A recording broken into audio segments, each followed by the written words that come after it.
Jesus, do you allow this suffering in my life?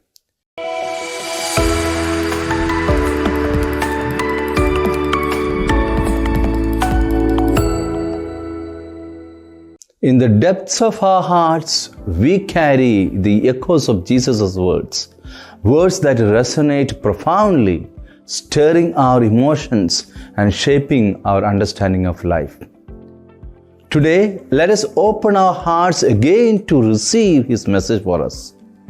In today's Gospel, Jesus speaks of sorrow turning into joy using the analogy of childbirth to convey His message.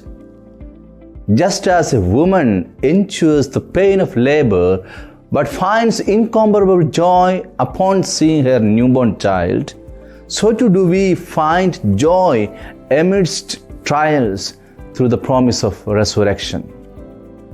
Jesus compares His own resurrection to childbirth, where the agony of His passion and death gives way to the joy of new life. Through His sacrifice, He offers us the gift of renewal and transformation, in inviting each one of us to embrace the new life He offers. Any suffering that is in our lives is an indication for each one of us that we look into our lives very seriously. We need to ask a simple question: Jesus, do you allow this suffering in my life? If Jesus allows suffering in our lives, then something greater good will happen in our lives. Suppose the suffering is due to our mismanagement, then there is a new lesson to be learned which enables us to be cautious of the situation in the future. If God does not will the suffering, we must pray, Lord, deliver us from this evil. Looking at the suffering and tragic death of Jesus, one might fall into despair about what a just and innocent man had to go through. And looking at the situation in the world at the moment, one might wonder whether his suffering and death are worth the objective. Indeed, the apparent situation in the world may not have changed quite a lot. But we need to rejoice in the truth that Jesus has found each one of us individually and humanity as a whole, and the creation itself is worth suffering and dying for.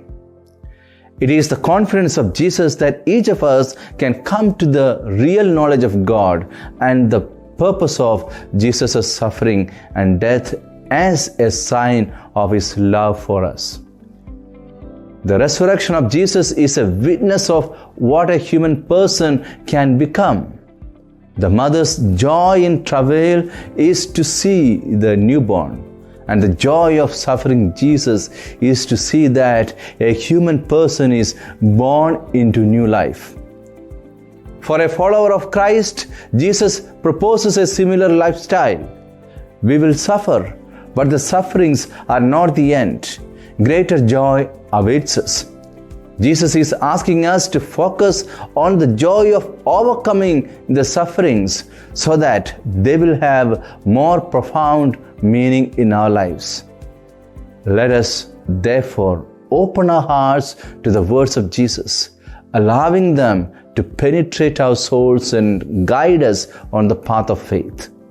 May we find comfort in His promise of joy amidst trials, and may His resurrection inspire us to embrace new life with hope and courage.